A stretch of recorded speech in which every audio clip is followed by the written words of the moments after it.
Hi, good morning.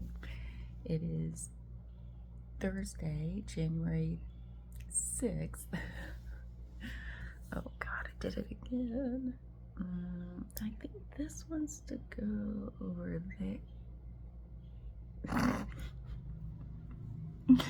Bedhead. Yeah, good morning. I was sitting here doing a couple intuitive card readings for myself and then for the day for the energy of the students and staff and the energy. And oh my God, it was very cool. And then I'm like, oh crap, I haven't done my A Course in Miracles reflection. And that's what I even pulled out my book and sat it right in front of me.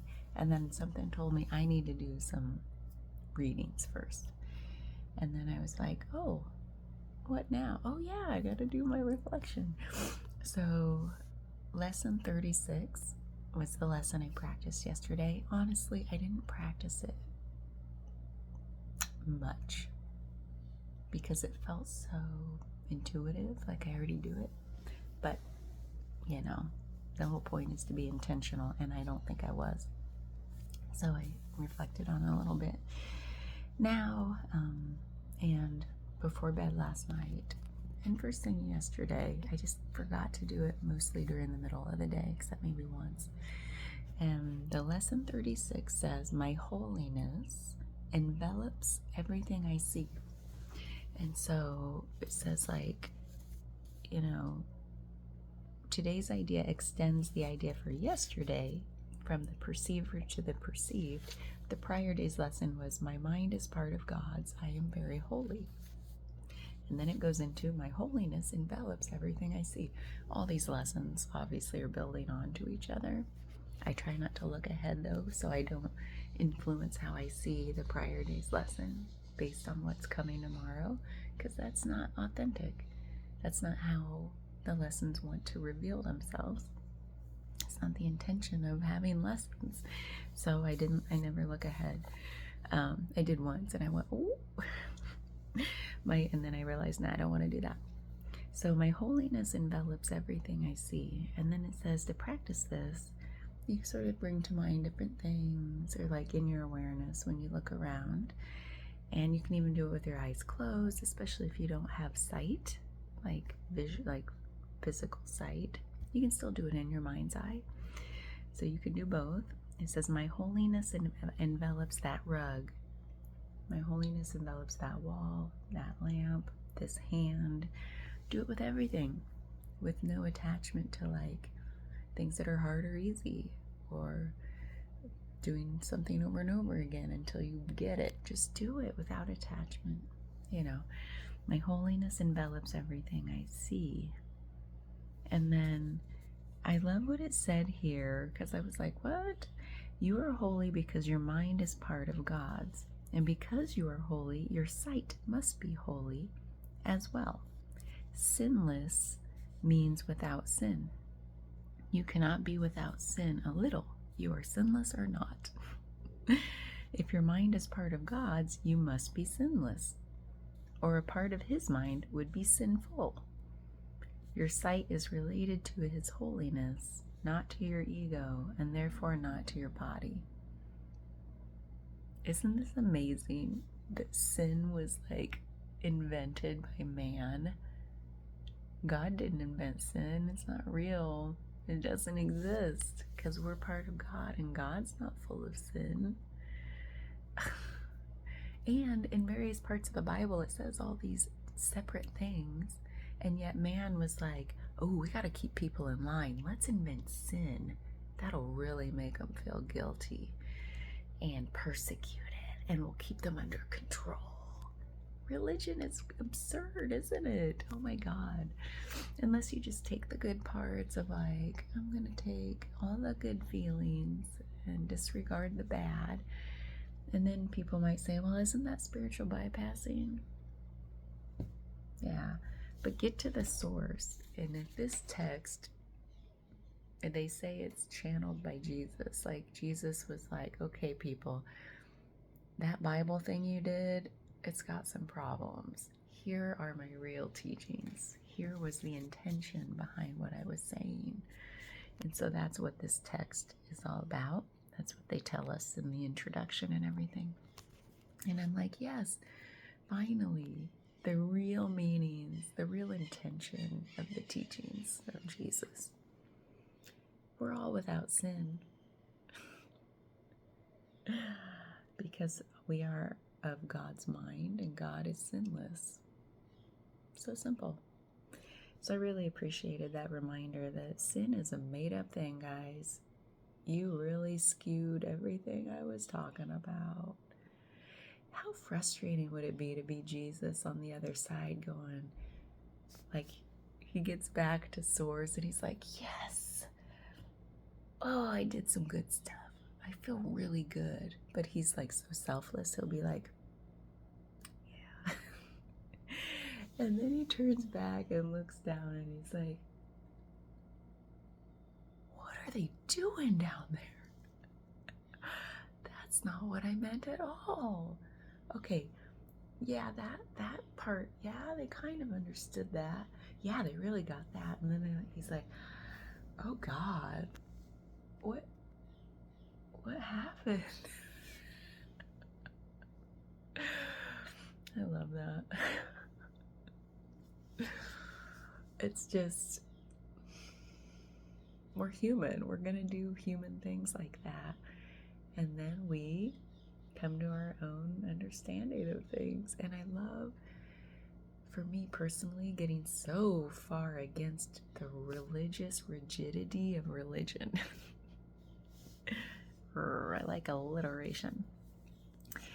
And then finding my own way back to the underlying teachings. It's not a new concept. I feel like that's what we're all doing. If you tend toward the spiritual, we're all finding our equilibrium, our balance, where we are on that spectrum of like loose to rigid, you know, like where is our alignment with our higher self, our spirit, or whatever, with God, whatever God means to you. I just take God to mean like whatever is beyond our human physicality that we want to tap into for greater wisdom to lead us through this life that's pretty dang challenging. Even if you've had a really sweet, charmed life, it's your mindset. You've probably had challenges, right? But you've had this beautiful mindset, like, yeah, I can take it as it comes.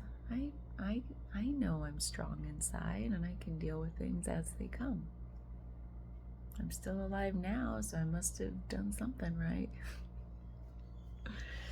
So like whatever your inner reservoir of inner wisdom and strength, like it gets us through things, the hard things of life. Because we come here to have challenges so we can grow. I truly believe that's like the whole point of Earth. It's so heavy. And sometimes it feels heavier on our bodies than it does feel in other people's bodies. And a lot of that comes down to mindset, our upbringing, what challenges we've already overcome or what challenges we have yet to overcome. I love that Rilke the poet, German poet, he, Rainer Maria Rilke, Rilke, I can't even say it, Rilke, so look him up. And like that, one of my favorite quotes from, I don't know if it was a quote separate as a standalone quote or if it was part of a poem, I can't remember. But the purpose of life is to be defeated by greater and greater things, or greater and greater forces. Ooh, I like the word forces. Let's paraphrase. The purpose of life is to be defeated by greater and greater forces. Like, okay, I'm still alive, so I got defeated, I felt defeated, but I overcame, and I'm still here. That same level of challenge isn't going to faze me anymore. It's going to be like, it won't have the same charge or the same tension, the same friction. I'm in massage school again, friction. So it won't have that because we transmuted that energy by quote unquote, overcoming that challenge. We grew from it. We rose above it. And so now the next thing has to be bigger, or else we won't even feel it. It won't be in our awareness as a challenge. Common sense, physics, what do you call that? Quantum dynamics, quantum physics, quantum mechanics. It's like all that energy stuff. Like it's all the same stuff. So it's like, I love that quote from however many years ago. The purpose of life is to be defeated by greater and greater forces. Yeah, duh. Like, what if I rose above this challenge at whatever age, whatever part of life I'm in for my lifetime, and then I'm like, oh good, I'm done. Like, easy sailing from here on out. Wouldn't that be boring? Ugh.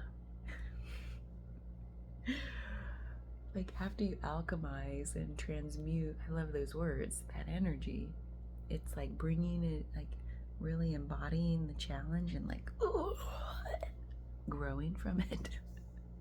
Can be real hard. And then you're like, oh my God, yes.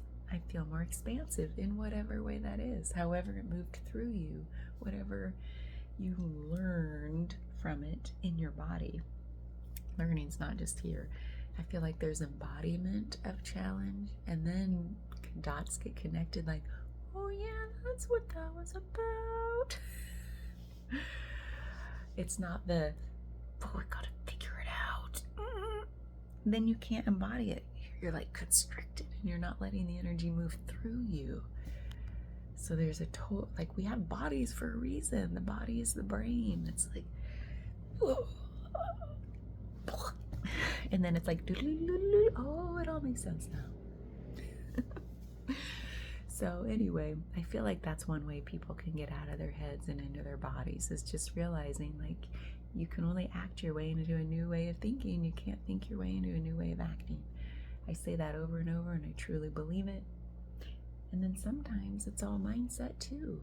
Like if you can't get into your body, maybe it does have to go through your mind first. We're all different. But in general, we have a body for a reason. And so it's like, what if like that life would be so boring if we didn't have the next challenge to like anticipate and look forward to. So it's like, as I go through my own cycles of that healing word, I got to get rid of that. Transmutation, alchemization, transformation, learning, embodiment, whatever challenges I'm overcoming. And then that energy moves through me, and I start to see the manifestation of the positive changes that are coming about because of the work I did to like allow. Really, the work is called allow. Like, but spoiler alert, the work is not work in the traditional sense. It's surrender and allowing. That's the secret.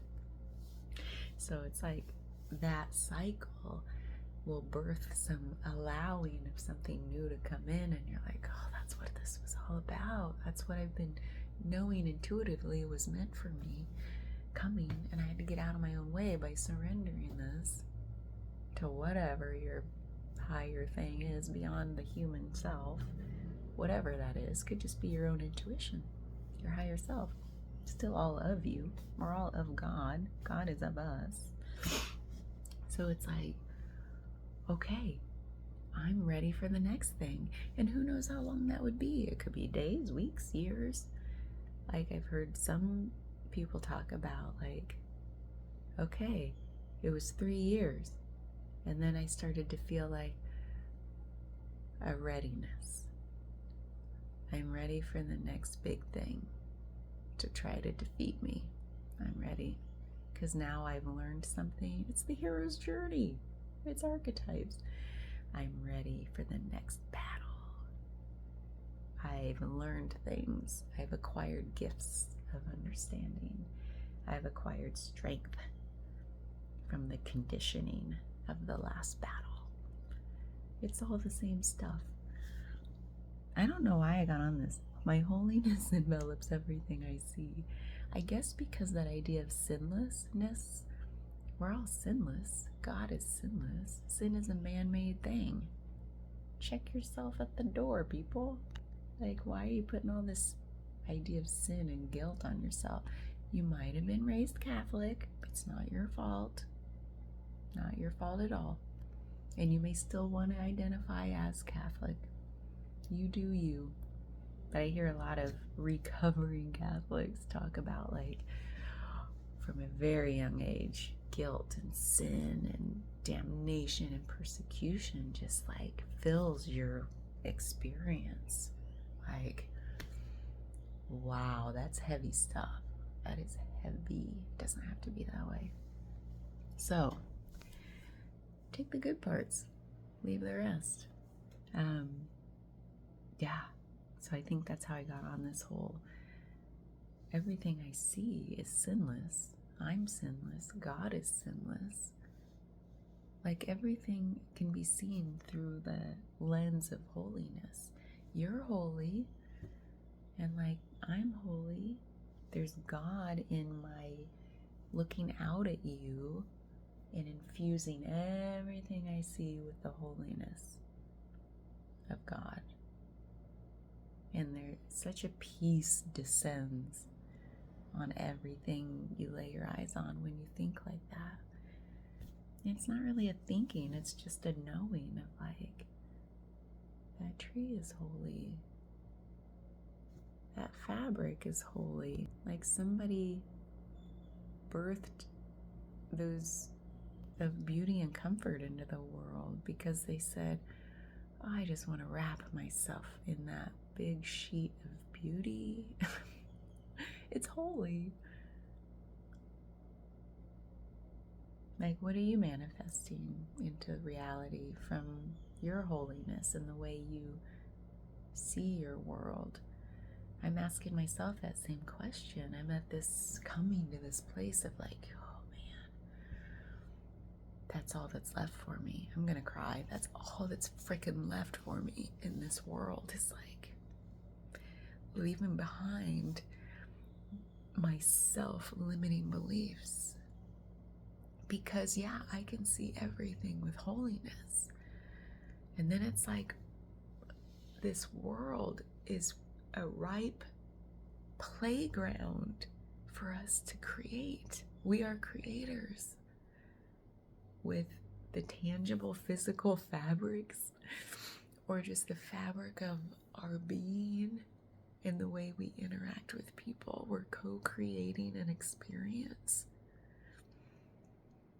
That's all that's left for me now. I don't know how else to say it. And if the old ways of, I love air quotes lately. Forgive me for the air quotes. But like, yeah, there's trace amounts left of certain things that, you know how energy dissipates and then there's like a bubbling up. It's like when I get in the ocean and I've brought the air from the land down into the water in my board shorts. Like, I've been wearing board shorts this time, so they have more, they're not skin tight, so there's air that gets trapped as I come into the water and descend down into the water.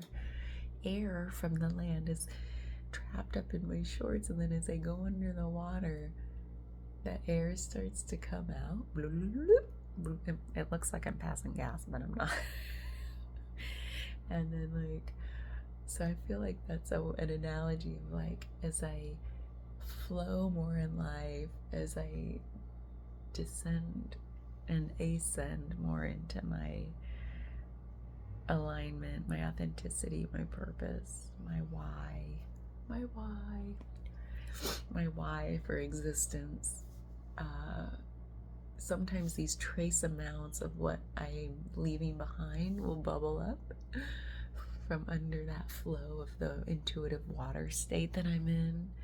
And some things bubble up, and I notice those bubbles, and I feel a little self-conscious, like, oh, I hope no one thinks I'm passing gas. That was gross. I'm sorry, guys. That was not intentional. It's like the remnants of what you're leaving behind. What a silly analogy. Oh my God. So, like, that just happened to me in the ocean the other day, so it's top of mind. So anyway, I feel like some of that's, as that energy continues to release and dissipate, I'm gonna keep noticing, like, oh yeah, bye-bye. Like, it surprises me sometimes, like, oh, that just slipped out of my mouth. That wasn't me. That's not what I felt. That wasn't my authenticity. I'm sorry. It felt gross. I can apologize in the moment. I know my why. I know my intention. It wasn't that. It's just the remnants. I've released that, and these are just the last little bubbles. Just know that I'm doing the work, which is surrender. And my higher self, God, Spirit, the universe, source, whatever, knows my intention. My intention is, I've already surrendered this. I just know that sometimes there's it's not a one and done a lot of times. There's like trickles, and then it just eventually evaporates from our awareness, and we don't even remember that it was a thing at all. So, oh God, what time is it? I gotta go.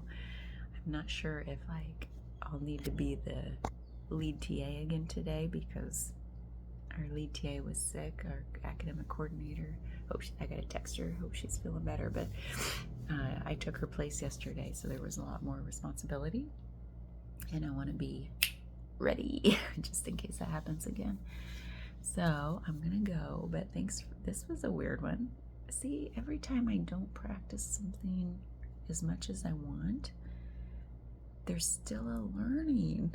There's still, these lessons are working their way through in the way they're meant to work through me. It all just is. It's the isness of it all. So my holiness envelops everything I see. And now I get to turn the page to lesson 37. Oh, this is a good one. Cliffhanger. Have a beautiful Thursday.